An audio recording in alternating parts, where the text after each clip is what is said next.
vissuto nell'ombra di cose inviolate, di segreti di cui mai volli dare parola.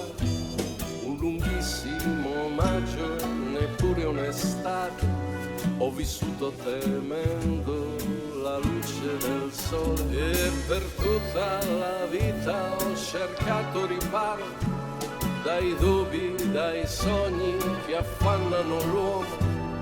Neppure da bimbo giocai col futuro, per timore soltanto di intenderne il suono. Com'è triste morire senza un solo rimpianto, senza avere neppure a chi chieder perdono.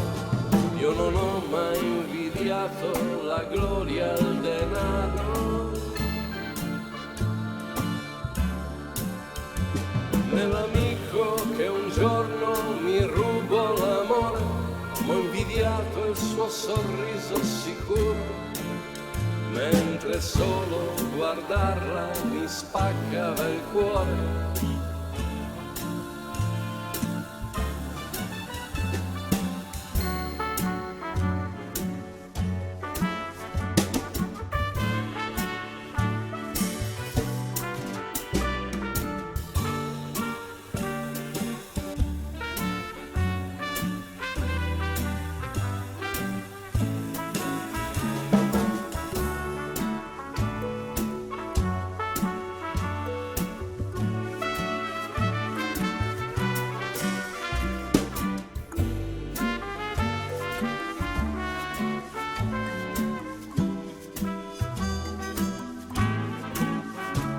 Ho vissuto nell'ombra di streghe e di fate, e mio padre era Orlando e mia madre Euridice.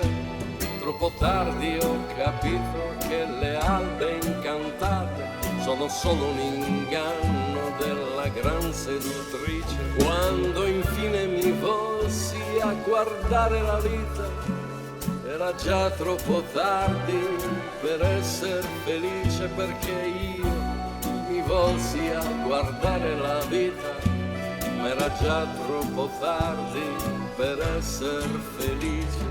Com'è triste morire senza un solo rimpianto, senza avere neppure a chi chieder perdono. Io non ho mai invidiato la gloria al denaro, nell'amico che un giorno mi rubò l'amore, ho invidiato il suo sorriso sicuro, mentre solo guardarla mi spaccava il cuore.